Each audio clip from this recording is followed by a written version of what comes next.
Yes, good evening and welcome back to the Football Tribe YouTube channel. Robert Kesakos is the usual suspect. Welcome back to yet another live broadcast on your favorite football updates channel. It's a pleasure to be back on this beautiful Thursday night. I hope you've had a wonderful day and that everything is okay with you. So kindly, it's been that kind of day, a bit tiresome, if we're being honest. But yeah, we are glad to be back. We are glad to be back for today's broadcast. Then, like I promised you, tonight we'll be looking at, we'll be starting off with the previews of the games that will be coming our way this weekend. But we will begin with that game on Super Sunday between Liverpool and Manchester United, and of course, get to discuss other things. But before we get into all that, I wish to say thank you to all our new subscribers. Thank you and welcome to the community. It's a pleasure to have you around. It's a pleasure to have you. It's nice to have you join us. I hope you do enjoy your stay with us. I hope you do go on to be sort of fan favorites in the sense of being regulars and, on the channel. Kindly check out the channel, go under the video section, watch all our content, check out the shorts section, check out the live section and the videos, and watch all that content that's out there for you guys to, watch. Then maybe, okay, okay, how do I put it? Because it's a good experience. Like I told you guys, right now it's going to be about the watch hours. We're pushing for that. We want to, we want to pursue the channel monetization, and for us to get there, we need 4,000 hours of watch time, and yeah, we need to achieve that within a space of 1 year. So on that note, therefore, I wish to say thank you to all those that have gone ahead to watch our videos in recent times. Most of the videos that you've watched most is one to do with whether Liverpool are a team in crisis, and then the video on whether Arsenal can stand the pressure of being top. Then we did an interview with Kasuku of Kasuku Live, one of the biggest, if not the biggest, YouTuber in the country. So we did an interview. So for those of you that have checked that out, thank you so much. Then also maybe yes, I need to check on something here. Okay. Now I understand. Yes. Anyways, so yeah, as we speak, like I said, action does return for league action and everything in that regard. The international break is officially over. Players have returned to their respective clubs. They took part in their respective training sessions, and of course, their absentees in terms of injuries, as has always been the case. Some I have not been made aware. Okay, there's some players that did return from the international break early or earlier than others. For example, Ibrahim Konate at Liverpool with an injury and things like that. So, but I think that's the sort of the bitter side or the bad side about international breaks. That's how we end up to have this sort of love and hate kind of relationship that we do have with the international break. So yeah, it's basically that because some of our favorite players do return with injuries, and yeah, we do not really love it that much. So it gets us wound up in a way. Anyways, that notwithstanding, so tonight, like I said, I will be discussing how what Manchester United need to do to beat Liverpool at Anfield. It's a place where they've not won in a in a bit of a long time, but they have managed to go there and gotten themselves some decent results in recent times. So I think that in itself should be basis enough for us to be a bit positive. that maybe, just maybe, they can go there and get a result. I mean, looking at Man United last season, going away to the Etihad Stadium and getting a 2-1 victory, I mean, that's a sign that they can go away to the big boys and get results. Hi, LFC. How are you doing, my brother? How is Ireland? Yes. How is Ireland? I hope it's good over there. Good. Always a pleasure to have you back. So yeah, now I understand that the topic may not rub you the right way, but the reason as why I put it that way is Ireland is wet and cold. Is it winter or spring? Is it winter or spring? I would love to visit some of those places one time or sometime. At least places like you know like is it Dublin? Um, then I've had the fair chance of watching some maybe UK based movies, especially when it comes to ancient history or adventures. I don't know if you know of a series called Outlander. Outlander. Now, Outlander did portray that sort of countryside kind of feel, as cool as some of the scenes in it were. But yeah, Dublin is the captain. Okay, sorry, the capital. Sorry, yes. Okay, yeah. I think I remember that correctly. Yeah, I know Outlander. Yes, that's one of the series that I did watch. I did not think I completed it all, but I thought it's one of those series that showed the countryside. Anyways, all that aside, the reason that's why I say what Man United need to do to beat Liverpool is because we know that Liverpool are the bigger side in this fixture. They are the better side. Despite losing 3 games on the spin, they come into this game as the better side, not by just table standings, but they are also the reigning champions of the Premier League. And that cannot be stressed any further than how we put it. So, however, I think okay, yes, the game will come at 6:30 p.m. on Super Sunday. And unfortunately for Liverpool, just as much as it is unfortunate for Manchester United, Liverpool have a couple of injury concerns to think about. Now, I do not know, some are guaranteed absentees, others are a bit of a 50-50. We do not know, particularly, for example, for Ibrahim Konate. Like I said, he withdrew out of the French national team quite early, and I think was replaced by, was it Benjamin Pavard? And then the likes of Stefan Bajetic. And this one shouldn't be a concern because he's not a mainstay in the starting team. Wataru Endo suffered a knock as well, just like Ibrahim Konate. So it could be that by Sunday they are okay to get the ball rolling in as far as the turf is concerned. Then Giovanni Leoni, we know he suffered an anterior cruciate ligament injury, and so will be absent for this one. Alson Wamzespeka and Ryan Gravenberch are both struggle with hamstring injuries. We did hear that Alson Wamzespeka could be out until at least after the November international break, unless otherwise. So those are some really, really critical injury concerns for Liverpool to worry about, particularly that of Ibrahim Konate and Gravenberch. The reason that's why I point out Ibrahim Konate is not because we know he's not been in the best of forms.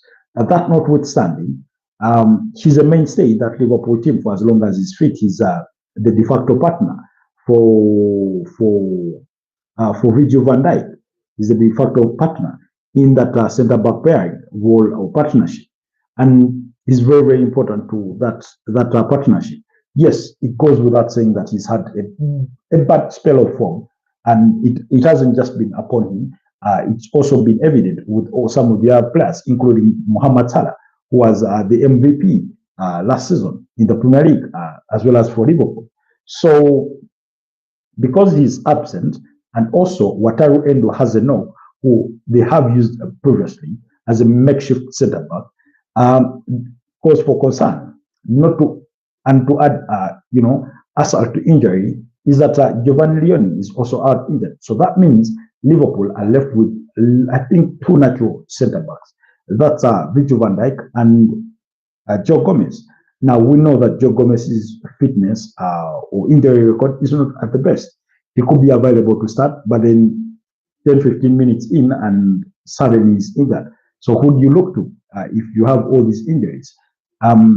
Maybe, I do not know, for the Liverpool fans who know the ins and outs of Liverpool better than I do, beyond the first team, and by that I mean the academy, where they can look to pull out a few, maybe a face or two to come and help should the situation require it.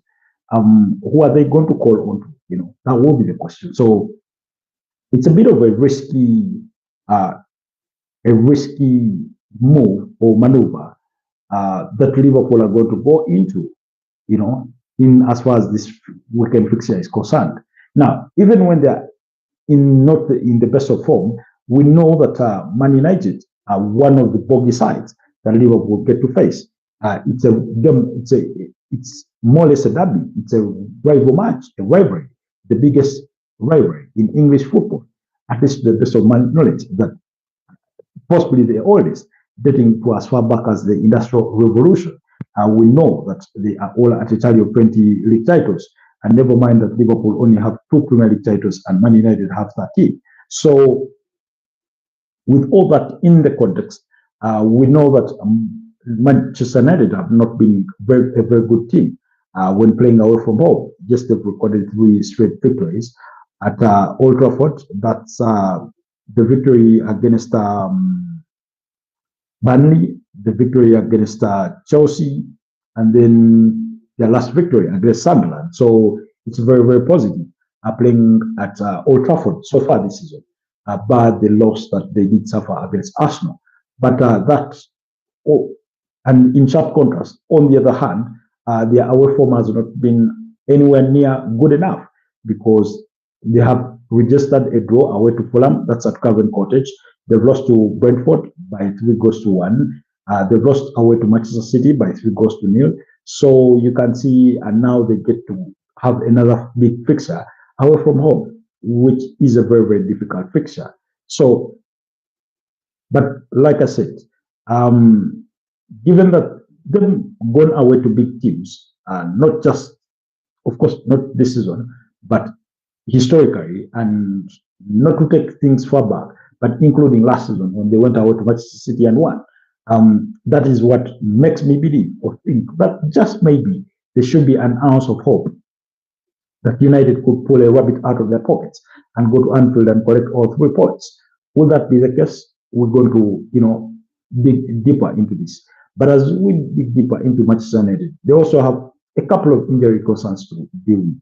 However, I do not think they would have an impact on the result at the end of the day because Nusa Mazarori and Aiden Heaven have knocks. Like I said, when you have a knock, it's 50-50. You could pass a late fitness test and suddenly you're into the match day squad.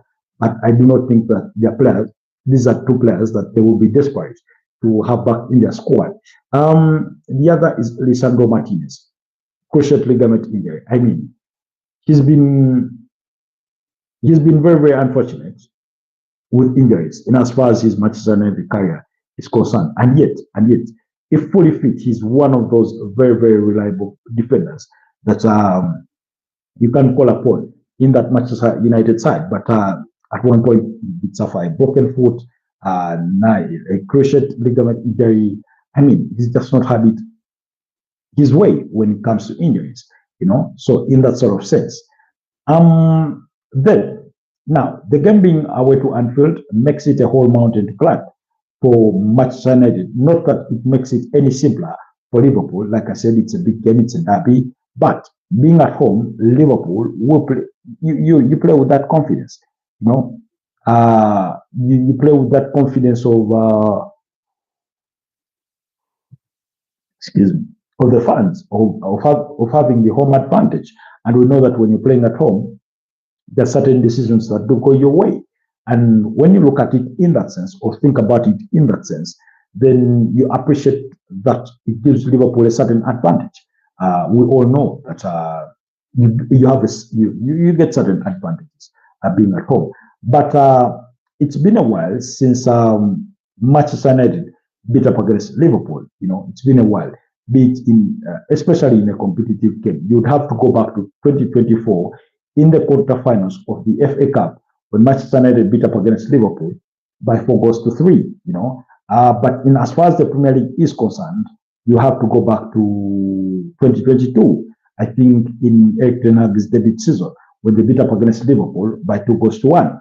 So and then in terms of Manchester United winning away at Liverpool, I mean, I would scratch, I'd scratch my head. I'd have to scratch my head until my nails fall off, or when I have no scalp anymore, to find that result. So Liverpool will have come into this fixture with that sort of confidence that at home they oftentimes gotten the better of Manchester United. Never mind that the last two home games at Anfield have ended in draws. Have ended in draws in as far as the Premier League is concerned. So when we look at their head-to-head in terms of recent, meetings and stuff and things like that, you'll see that last season I think they played it out to a 2-all draw. That was at Anfield. And then when you rewind it a season back, that's last season but one, then you'll find that they played it out to a goalless draw. So in that sort of bread or in that sort of regard, you feel or find that it won't give Liverpool much confidence.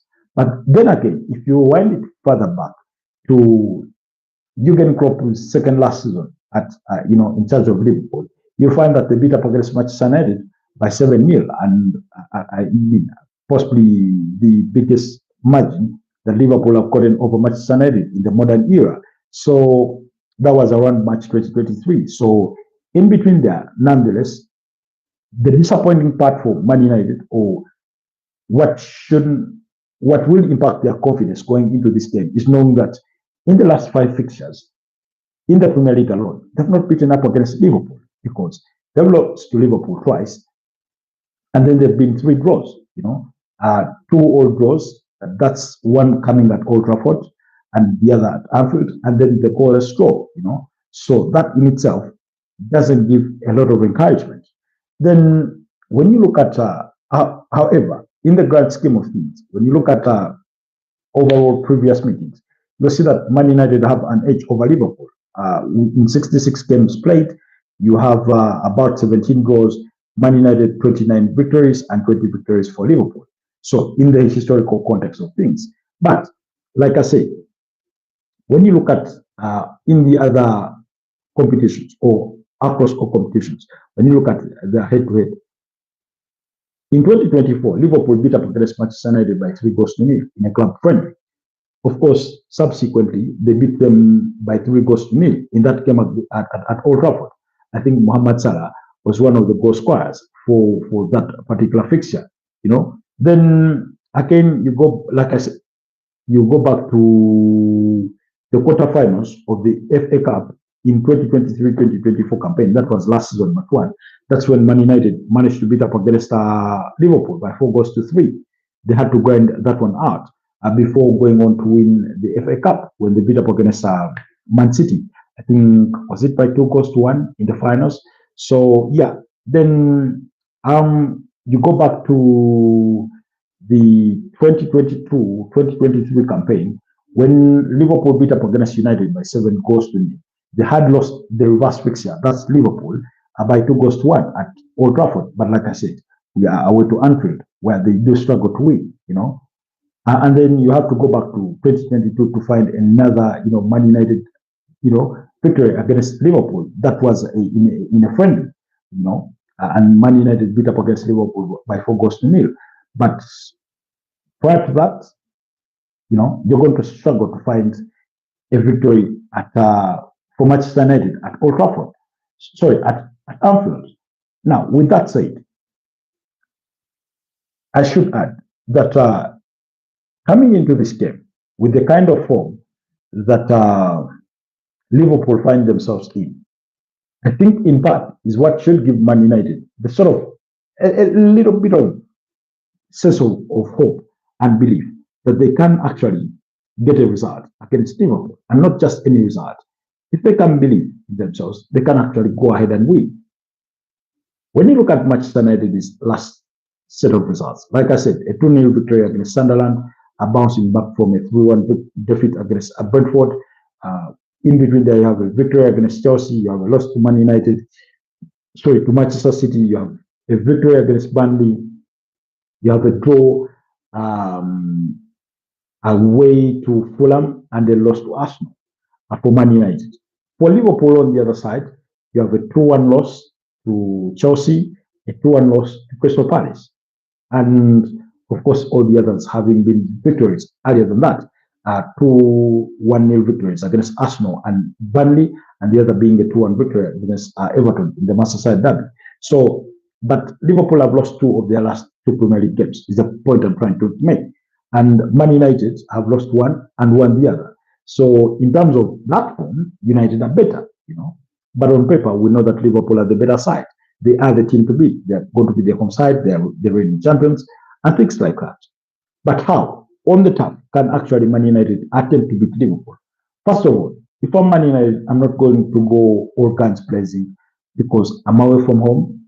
I'm not going to go all guns blazing in terms of, trying to do the high press, which Liverpool are very, very good playing out of.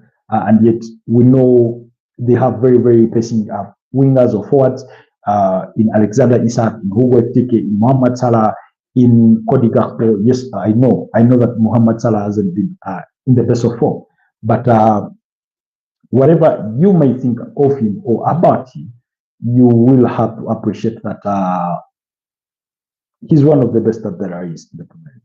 You'll have to appreciate that. So then also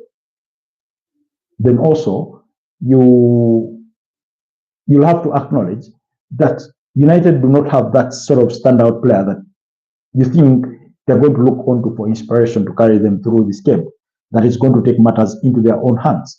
Bruno Fernandes is capable of rising to that occasion, but he has not risen to it in a while. So I do not think we can ask it of him so far this season. Brandon Mbeumo, it's still a bit of a 50-50 start. Matthias Cunha has been a bit of a cold one in his start to his Manchester United, career. Mason Mount, you never know when he's going to be at his best, when he's going to give you a 9 out of 10 kind of performance in that sort of sense. So, however, tactically, whichever way they set up, which we know that it's going to be a 3-4-2-1 kind of system. We know, like I said, if I'm Man United, I'm not doing that high press. What I would go for is a bit of a middle block. Try and force Ibrahim Konate or Virgil van Dijk and whoever he may be deputized along in that centre back to play a little further up front. By that I mean closer towards the centre arc, and that's where I would set up to try and win the ball back. And I think this is the kind of game that would suit Kobe Mino in terms of ball carries, in terms of having that bit of a through pass, which Casemiro can give you, but rarely accords himself. Then the way sort of Liverpool set up, and oftentimes their setup backs are playing in isolation because they are accustomed to their fullbacks going full throttle on the wings. And in whatever Manchester United need to do, they need to close those channels, leading the balls to the likes of Mohamed Salah, the likes of Cody Gakpo, the likes of Dominic Szoboszlai. Now, if I were to guess, I'd go, if I'm Man United, I'd go, of course, Sonny Lomans in goal. I'd go with Lenny Yoro, Matthias De Ligt, and Luke Shaw in the back three. Of course, for the wing backs, Patrick Togu, for as long as he's fit, is going to play.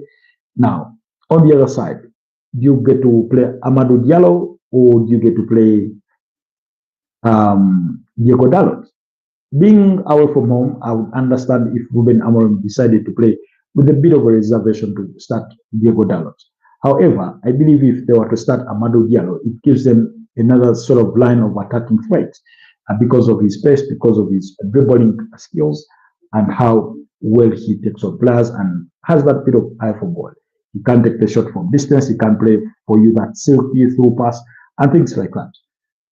But if they are to play Amadou Diallo and the coach to be they cause him to be their regularly overlapping wing back, then you'd have to have Patrick Dogu be a bit conservative, you know, because like I've said, the system of 3-4-2-1 is not bad.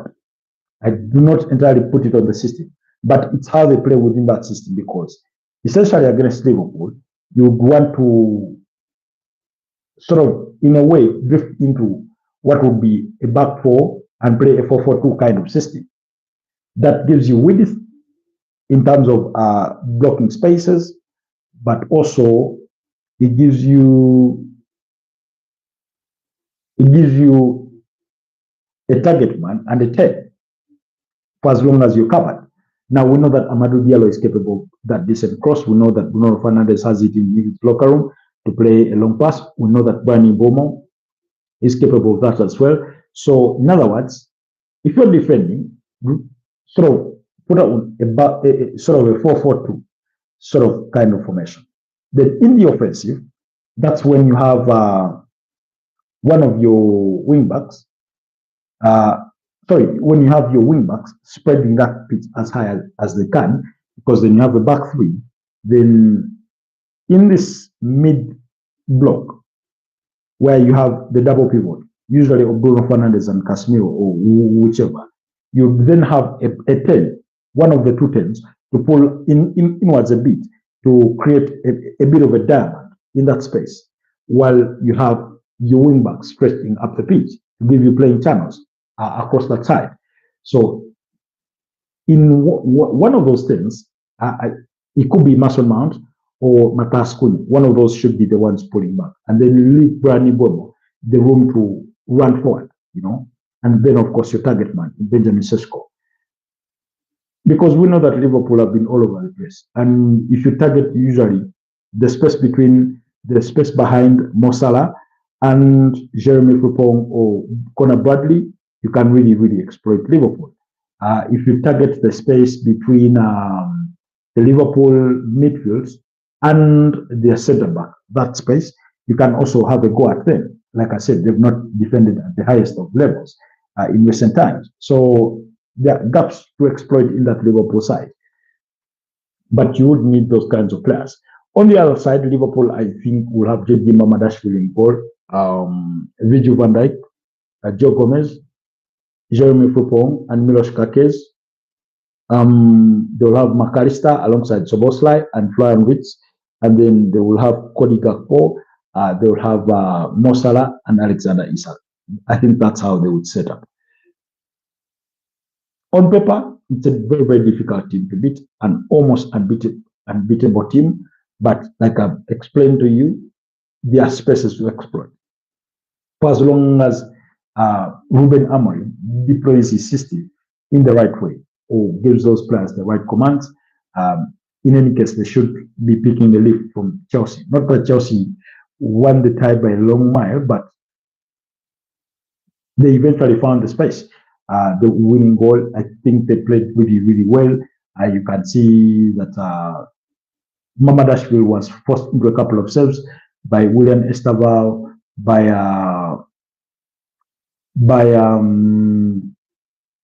what's his name? Jamie Gittens, by Casemiro, and things like that. I'm not looking forward to the Manchester United match. Why? Why LFC? Do you have reservations, or do you think does your recent form have anything to do with it? Why you're not looking forward to it? Because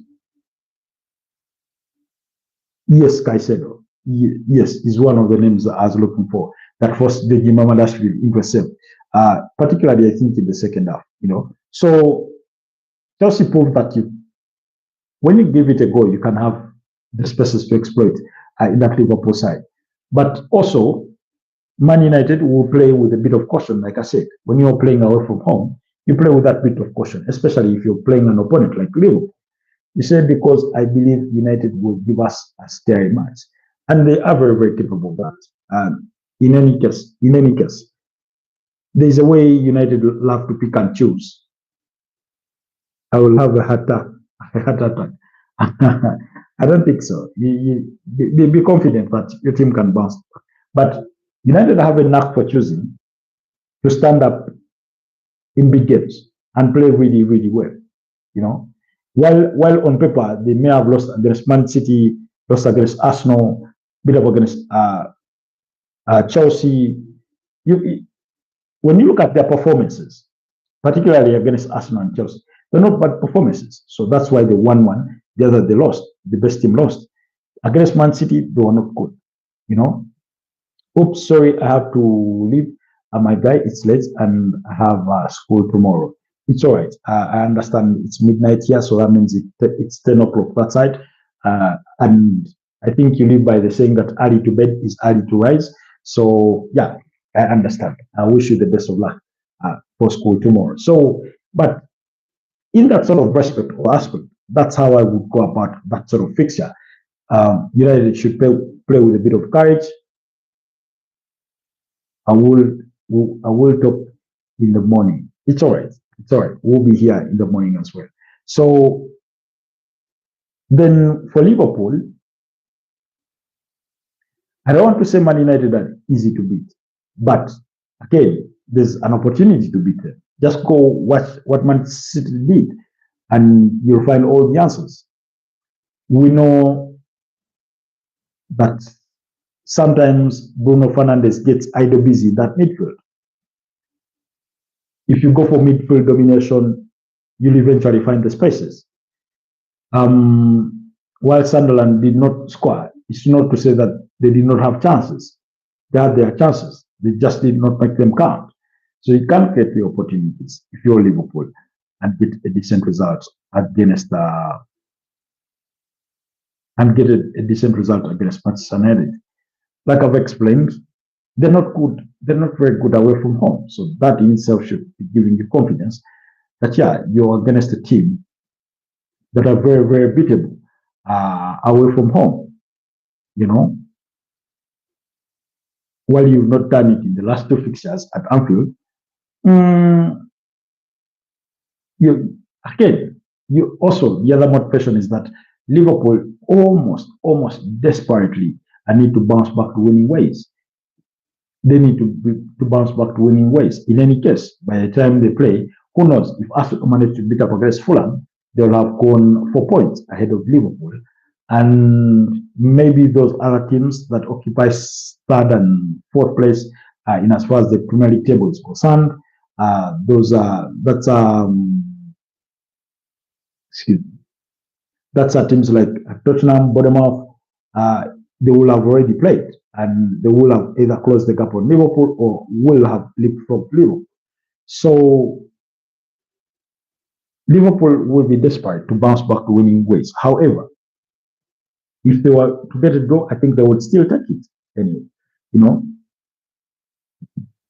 So for Liverpool, they are still trying to find their own chemistry within the team that is laden with so many players, particularly for that fixture. You look at Deji Mamadashvili, Pripong, Kakes, maybe you have Florian Wirtz in there, Isak or Ekitike, while Milos Kakes and Alexander Isak are played in the Premier League 4. Again, it's a different team. It's a different setup. Different partnerships and bonds have to be formed. And so far, they've not yet formed those. So that's the worry or concern that is there for Liverpool. And if Man United are serious, like I said, Liverpool could be right there for the taking. Anyways, away from that, here is a full run of fixtures for match day 8. The fixtures will run until Monday night. Like I said, Nottingham Forest will open the account of the weekend at 2:30 p.m. When they host Chelsea. Nottingham Forest have their own, pressures to worry about, including the fact that Ange Postecoglou is still winless in his opening what, 7 fixtures, 6 fixtures across all competitions and things like that. Then at 5 p.m., you'll have as many as 5 games. Brighton will be at home against Newcastle. Burnley will take on Leeds United. Crystal Palace will be at home against Bournemouth, while Manchester City will entertain Everton. Sunderland will be up against Wolverhampton Wanderers, while Fulham will entertain Arsenal at 7:30 p.m. That's on Saturday. Then on Super Sunday, Tottenham Hotspur at 4:30 p.m. will take on Aston Villa, while Liverpool will be at home to Manchester United. And on Monday Night Football, West Ham United will be up against Brentford. So, what do I say? So those are the fixtures that will be coming the way on match day 8 of the Premier League. So, for purposes of the context of that preview between Manchester United and Liverpool, I'll leave it at that. Tomorrow morning, we will be digesting Arsenal away to Fulham. We will look at Manchester City up against Everton. We will look at Chelsea against Nottingham Forest. I think those are very, very critical fixtures for us to weigh in on.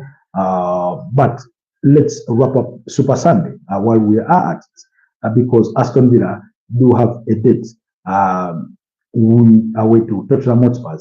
We're talking about an Aston Villa side that have clicked sort of in form in recent times, because when you look at in the Premier League, the last loss came away to Crystal Palace in a 3-0 defeat. Ever since then, they are 4 games unbeaten. And as far as the Premier League is concerned, a goalless draw away to Everton, a 1-1 draw against Sunderland, a 3-1 victory against Fulham, and a 2-1 victory against Burnley. So, in contrast, on the other side, Tottenham Hotspur are equally unbeaten since losing, I think, on match day 3 against Bournemouth when they lost by 1-0. Ever since then, they've beaten up against West Ham by 3-0, drew 2-2 away to Brighton, and drew 1-1 away, against Wolverhampton Wanderers, and won away at Leeds United by 2-1. So you can see that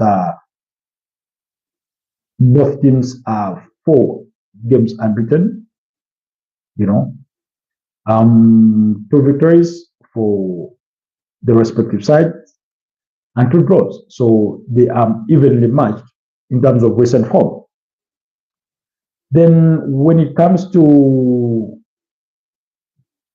it being a home fixture for Tottenham Hotspur, I think that's where the advantage will come, because I don't want to say that oftentimes the home side has won this fixture, but at least in the last 2 meetings, that was particularly last season, every home team won their respective fixture, with Aston Villa beating up against Tottenham Hotspur by 2-0, while Tottenham had won the earlier reverse fixture by 4-1. So you can see that sort of trend.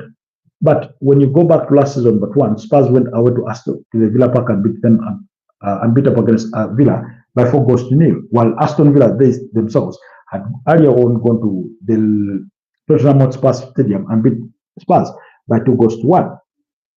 So when you go back to May 2023, you'll find that Aston Villa beat up against Tottenham Hotspur by 2-1 at Villa Park. So when you look at the last run of 5 games, you'll see that Aston Villa has 3 victories and Tottenham Hotspur has 2 of those, But those 2 have been very, very high scoring fixtures. They've won those fixtures by 4 goals. One by 4-0 and the other by 4-1. So Tottenham Hotspur, they've not been very, very high scoring this season so far.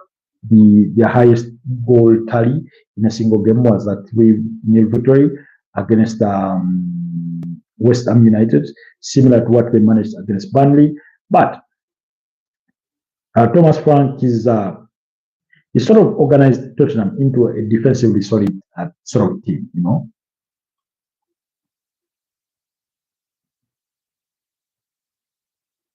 It's not to say that they do not concede. They do concede. In fact, conceded against Leeds, against Wolves, twice against Brighton, but they don't make it easy for you. Aston Villa, on the other side, also, in the UEFA Europa League, they've won 2 games on the spin. So their form is really, really good. They beat up against Bologna by 0-0, and was the last fixture. They had a fixture in the UEFA Europa League. They won as well. So Tottenham won the last, Champions League outing fixture. Then they lost the first one against Barcelona. So, anyways, if I were to go for a prediction on this one, draws rarely happen in this fixture. And yet I'm inclined to believe that could be a draw.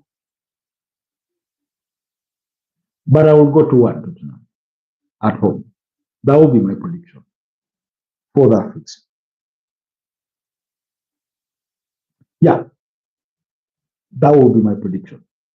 Anyways, before we wrap this up, thank you so much, Pedri. Sorry, LFC, for being part of today's podcast. But before we wrap it up tonight, I wish to remind you that tomorrow there are some fixtures that are on Friday Night Football, and the Spanish La Liga. Real Oviedo will be at home against Espanyol. Union Berlin will be up against Gladbach. And do not forget there is the Derby di Klaska in Germany this weekend when Borussia Dortmund take on Bayern Munich. Paris Saint-Germain will be up against Strasbourg. So do not miss out on those fixtures tomorrow. For those of you that could be interested. Otherwise, allow me wrap this one here, and I wish you a blessed night. I'll see you guys next time. Bye-bye for now. Stay blessed.